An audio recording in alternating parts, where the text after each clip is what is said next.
우리 함께 은혜 받을 말씀은 신약성경 히브리서 4장 12절입니다. 제가 전승으로 신약성경 356페이지.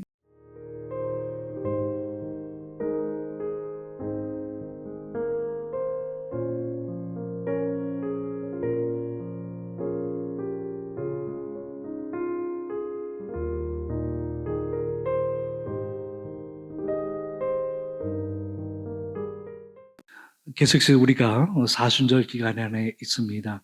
예수님의 부활 하신 날을 기억하는 그러한 부활절을 기준으로 해서 바로 그의 앞에 주일을 제외한 40일을 바로 사순절이라고 이렇게 이야기를 합니다.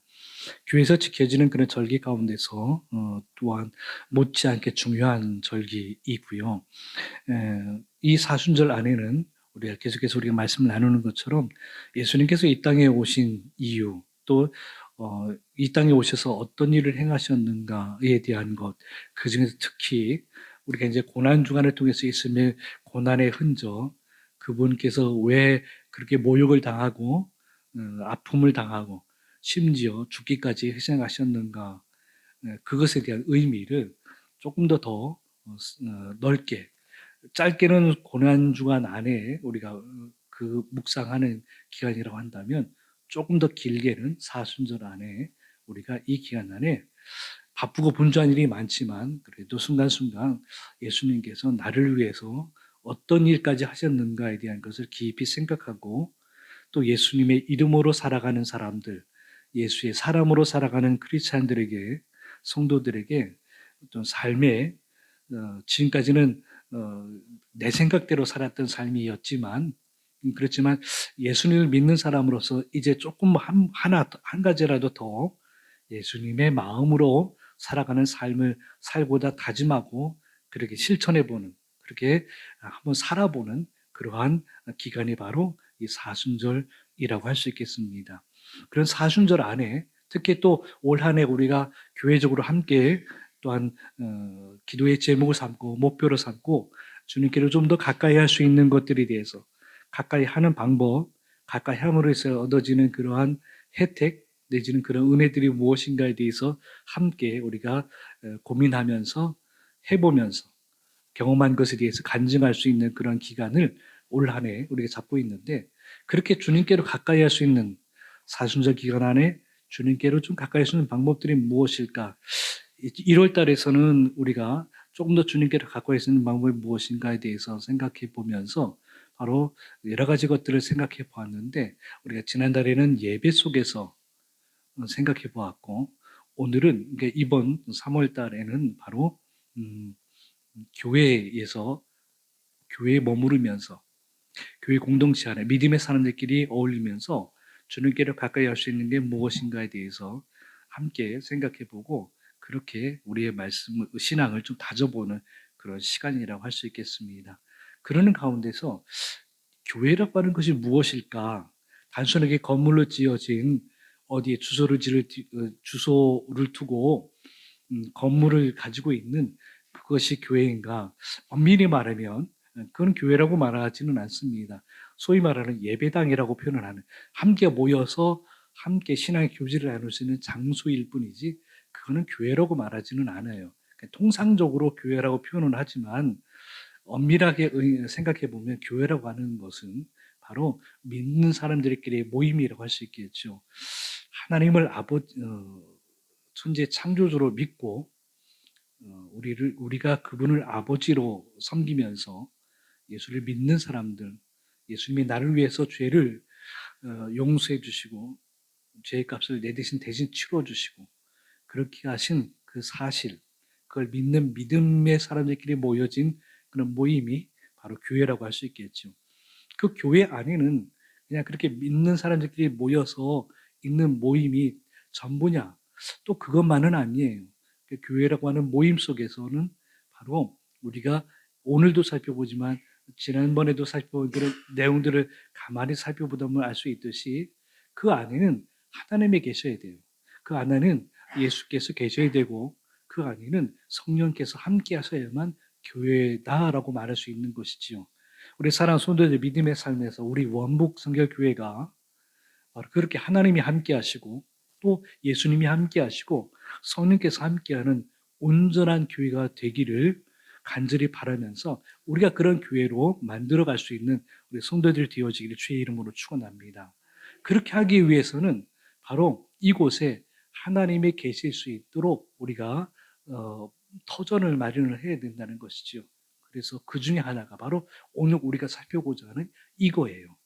바로 말씀이라고 하는 것이죠. 그러니까 교회는 말씀이 있는 곳이다. 다른 말로 표현하면 그 모든 얘기를 한마디로 표현하면 그냥 하나님이 계시다라고 말할 수 있는 것인데 그걸 조금 더 좀 세밀하게 다른 말로 이렇게 표현을 하면 말씀이 있는 곳이다라고 할 수 있겠죠. 그래서 원목성의 교회는 바로 말씀이 있는 곳. 그 말씀이 그 누구의 이야기가 있느냐? 하나님의 이야기가 있고 예수님의 이야기가 있고 성령께서 하시는 이야기가 있어야 그게 바로 온전한 교회이고 바로 우리가 바라는 우리가 기대하고 소망하는 그 하나님께서도 기뻐하시는 교회라고 할 수 있겠지요. 그런 교회가 되기 위해서 우리는 이 교회가 우리 모임이 바로 하나님의 말씀으로 가득 채워지는 그래서 다른 것이 섞이지 않는 다른 것이 섞이려고 해도 어울리지 않는 오로지 순전한 하나님의 말씀으로만 가득 채워지는 우리 교회가 되어야 될 것입니다. 그런 가운데서 그 하나님의 이야기가 하나님의 말씀이 가득 채워져야 되는데 그 말씀은 단순하게 우리가 이제 말씀으로 통상적으로 우리가 그냥 생각하면 신구약 창세기로부터 시작해서 요한계시록에 이르는 신구약 66권의 그런 메시지 이 기록되어진 그런 말씀 안에서의 이야기인데 여기 기록되어진 책으로 담겨진 글자로 표현되어지는 이 말씀이 이 안에 우리 성도들 믿음의 사람들끼리 모여서 이 말씀이 그대로 채워진다라고 하는 이야기는 단순하게 흔히 이야기라는 이 이야기를 성경 공부를 통해서 얼마나 뭘 많이 알고 누구가 얼마나 많이 외우고 이걸 이야기를 하려고 하는 것이 아니라는 거죠. 정보를 많이 알고 지식을 많이 알아서 그것이 우리 교회에 그것으로 채워졌다라고 말하는 것은 바로 바람직한 교회라고 말할 수는 없다라고 하는 것이죠. 다른 말로 표현하면 그것이 아무리 수천 절, 수백 마디를 하나님의 말씀이라고 외쳐도 오늘 우리가 살펴보자 하는 이 살아있지 않으면 다시 말씀드리면 생명력이 없으면 그는 의미가 없다라는 거죠. 그냥 단순하게 지식을 전달하고 학교에서나 뭐 이런 데서 가르치는 선생님이나 교수님이 말하는 것하고 그렇게 다르지가 않다라는 거죠. 어느 유명한 그러한 사람들이 그렇게 자신의 그런 배운 지식을 알려주는 그러한 강연가들이 하는 이야기나 크게 다를 바가 없죠. 생명력이 없으면. 더더군다나 생명력이 있는 것과 더불어서 그 말씀이 나를 더 힘들게 하면, 나를 더 주눅들게 하고, 나를 더 힘들게 하고, 나를 더 부끄럽게 하고, 나를 더 비참하게 만들고 수치스럽게 만드는 이야기라고 한다면 그 이야기는 더 이상 내게 의미가 없고 가치가 없어요. 그 이야기는 들으면 들을수록 나를 더 힘들게 한다면 굳이 여기 와서 왜 그런 이야기를 듣겠어요? 다 피하고 도망가게 되겠죠. 그래서 오늘 우리가 살펴보자 하는 이야기는 하나님의 말씀이 어떠해야 되느냐. 우리가 생각하는 것, 하나님의 말씀은 정확하게 변하지 않는 있는 그대로예요. 다만 우리가 받아들일 때 어떻게 받아들여야 되느냐에 대한 이야기인 거죠. 다시 말씀드리면 그 이야기는 하나님의 말씀은 우리 교회 이 모임 안에 가득 채워져야 될 말씀은 분명히 살아있어야만 될 것이고 나를 살리는 말씀이 되어야 된다는 거죠. 우리 성도들이 이제 공식적으로 모여지는 모임은 바로 우리 주일날 함께 모이고 수요일날도 모이고 새벽에 개인적으로도 모여서 기도하고 말씀을 또 댁에 가셔서 가정에서나 삶의 터에서 성경 말씀을 묵상도 하고 할 때에 바로 그것이 나를 살리는 그런 말씀이 되도록 하기 위해서 조금 더 오늘 우리가 가지고 있는, 오늘 우리 함께 읽어본 말씀을 통해서 함께 어떻게 하면, 똑같은 말씀인데 누구는 은혜가 된다고 그러고 나는 별로 그렇게 느낌이 없고, 똑같은 은혜, 누구는 더 깊이 은혜를 깨닫기도 하지만 누구는 그렇지 않을 때에 내가 좀 더 깊게, 내가 좀 더 넓게, 좀 더 높게 그렇게 하나님의 말씀을 깊이 새기고 흔들림 없는 믿음의 사람으로 살아갈 수 있는 길이 무엇일까 한번 우리가 살펴보는 그런 귀한 시간이 되기를 원합니다. 첫 번째, 우리가 한번 세 가지의 것들을 한번 생각해 볼 텐데요. 바로 그 중에 하나는 앞에서 우리가 말씀을 나누었듯이, 첫째, 우리가 믿고 우리가 인정해야 될 것은, 이 믿음 밖의 사람들은 뭐 성경책에 대해, 성경 말씀에 대해서 뭐 이렇다 저렇다 많이 이야기를 하겠지만, 중요한 것은 하나님을 믿는 사람들, 그 중에 또 예수를 온전히 의지하는 사람들, 성령의 그런 은혜를 경험한 사람들이 가져야 될 기본적인 자세는, 하나님의 말씀은 분명히 살아있다라고 하는 정확한 믿음이 필요하다는 것이죠. 우리 사랑 성도들의 믿음의 삶 속에서 우리가 가지고 있는, 우리에게 들려지는 이 하나님의 말씀은 분명히 살아있다라는 것을 확실히 믿을 수 있는 우리 성도들이 되어지길 주의 이름으로 축원합니다. 앞에서 말씀을 나눴어요. 분명하게 이거는 그냥 글자로, 뭐 국어책이나 뭐 여러 다른 학교에서 배우는 그런 교과서, 그런 책에서 기록되어지는 그 글자의 이야기, 어떤 면에서는 또 역사책처럼 그냥 옛날에 이스라엘 땅에서 있었던 그런 역사적인 이야기들, 그냥 그런 이야기들로만 생각되어진다고 한다면 이거는 살아있는 말씀으로 여기기가 어렵겠죠. 믿기 어렵겠죠. 중요한 것은 이건 기록이 아니라 이건 하나님의 음성이라는 거죠. 왜냐하면 창세기부터 시작해서 계시록에 이르는 말씀은 물론 그때 당시에 일어났던 일, 역사적인 사실을 바탕으로 하는 내용인 것은 맞아요. 그렇지만 기억할 것은 그때도 생생한 하나님의 메시지가 됐지만 지금도 하나님의 메시지가 된다는 거죠. 그때도 천지창조, 하나님께서 천지를 창조했던 이야기나 예수님께서 이 땅에 태어나셔서 이 땅에서 고난을 당하시고 십자가에서 죽으셨다가 다시 사신 이야기가 그때 당시에 2000년 전에, 수천 년 전에 있었던 일이어서 우리의 믿음의 근간이 되고 생명력이 있는 것처럼, 내가 살아가는 이유가 되어지고 가치가 되는 메시지가 되는 것처럼, 오늘 내가 살아가는 삶 속에서도 분명하게 이 이야기는 굉장히 필요한 이야기라는 거죠. 하나님이 이 세상을 창조하신 게 아니라면, 하나님이 예수님을 이 땅에 보내신 게 아니라면, 예수님이 이 땅에 오셔서 십자가에서 죽으시고 희생하시고 다시 사신 게 아니라면, 내가 믿는 믿음은 가치 있는 게 아니고 헛된 것이고 미련한 것이고 허황된 것을 쫓는 그런 이상한 사람이라고 생각할 수가 있게, 취급받을 수가 있다는 거죠. 중요한 것은 역사적으로 살펴보는 이야기 속에서나 지금 현재 이야기 속에서나 결코 뒤지지 않고, 결코 옛날 이야기라 구식이라고 어느 한켠에서 그냥 도서관에서 그냥 묵혀지는 옛날 이야기책으로 남는 이야기하는 거죠. 지금도 생생하게 우리의 삶을 이끄시고 인도하시는 메시지가 된다라고 하는 것입니다. 그렇기 때문에 성경에서 하는 이야기, 하나님께서 우리에게 줄곧 해주는 이야기는 창세기부터 시작해서 계시록에 이르는 그런 말씀들의 줄곧 이야기라는 내용의 핵심적인 메시지는 죄에 관련된 이야기고, 죄에 관련된 이야기를 통해서 벌을 받게 하려는 것이 아니라 죄를 해결하고 내지는 죄에서 자유를 얻게 하기 위한 주된 메시지가 있다라는 것이죠. 그래서 우리의 삶을 바꾸게 하고 우리가 생각하고 바라고 걷는 걸음을 바꾸게 한 뿐만 아니라 그것이 최종적으로 하나님께로 돌아오는, 하나님께로 가는, 하나님과 함께 살아가도록 하기 위한 그러한 메시지가, 말씀이 바로 우리가 가지고 있는 우리에게 들려지는, 우리가 보고 있는 그런 말씀이라는 것이죠. 이렇기 때문에 하나님의 이야기는 살아있다라는 거죠.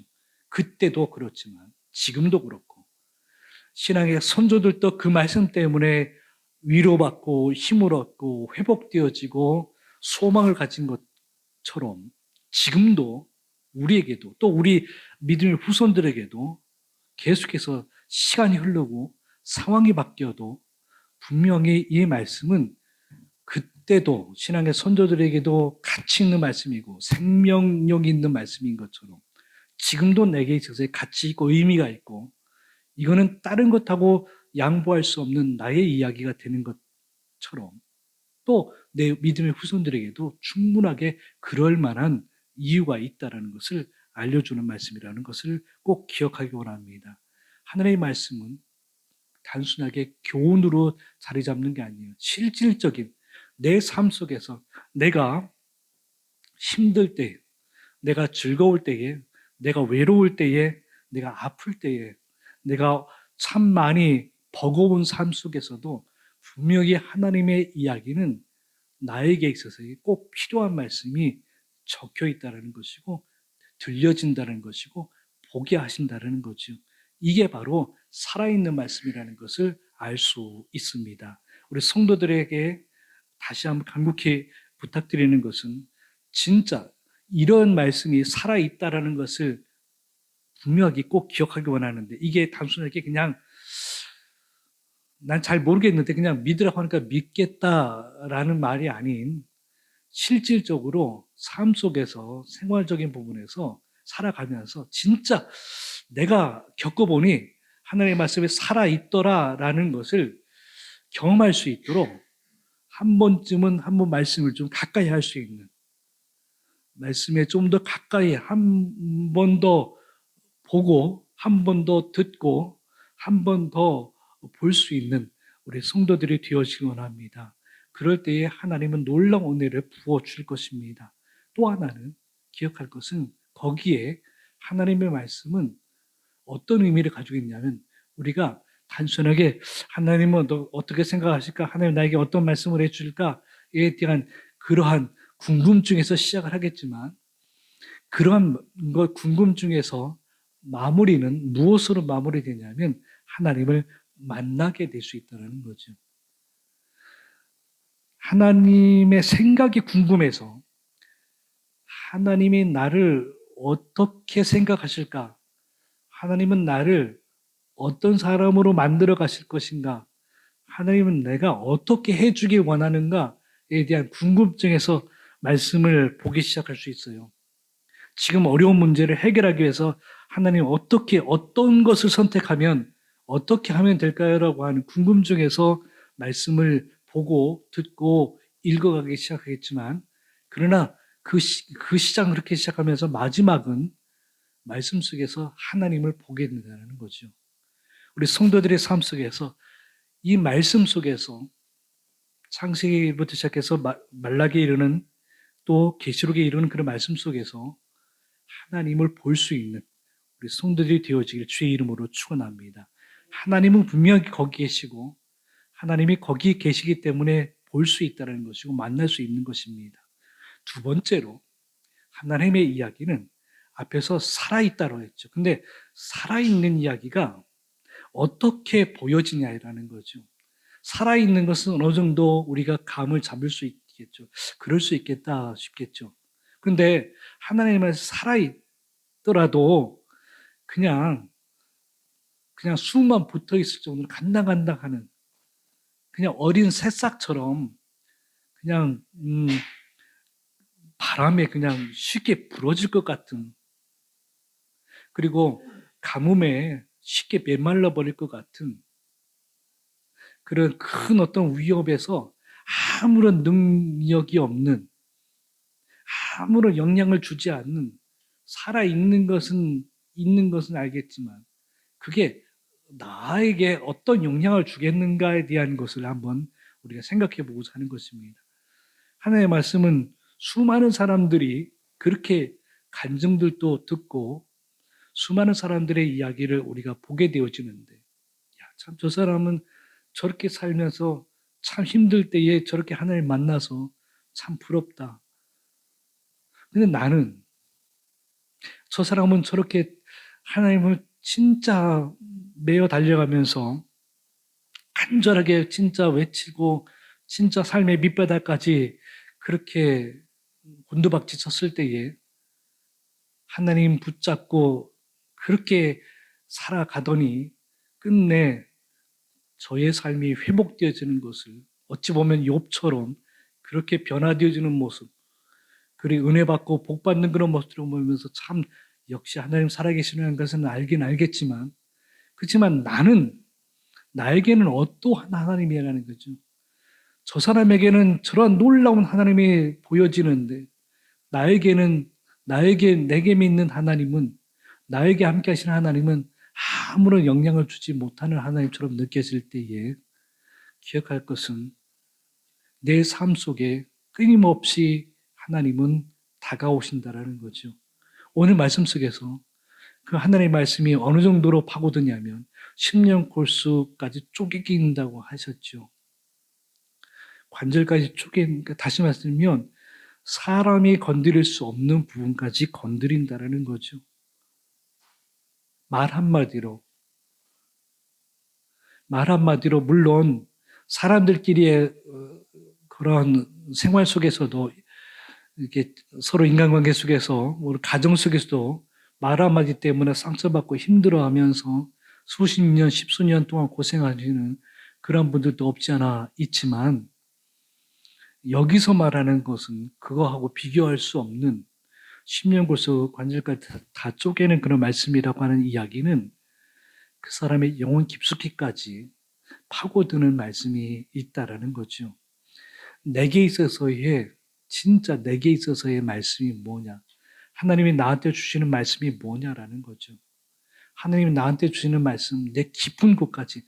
나도 나 자신을 잘 모를 때에 하나님이 너는 이러한 사람이 아니야라고 완전히 나를 완전히 까버리는, 완전히 나를 오픈시켜버리는, 어찌 보면 욥이 그의 생활이 완전히 나락으로 떨어진 것처럼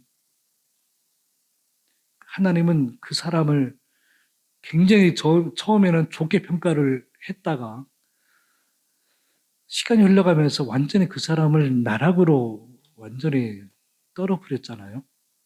그러는 가운데서 오히려 주변의 사람들이, 친구들조차도 동정하게끔, 야, 진짜 하나님 너무하신다.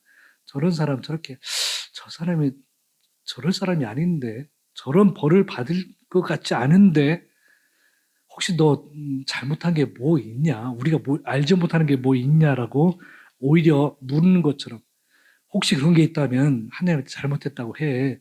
라고 그렇게 나름대로 조언을 해주는 것처럼, 나는 나름대로 잘 살았다고, 나는 나름대로 하나님을 향해서 믿음 생활 잘했다라고 판단하고 그렇게 생각하고 그렇게 주변에서 인정해주고 하는 삶을 살았다고 하는데, 오히려 하나님은 내 심령골수, 내 마음 깊숙이, 내 영혼 깊숙이까지 파고들어 굉장히, 사실은 심령골수까지 파고드는 그러한 거라고 한다면 이게 좋을 리는 없잖아요.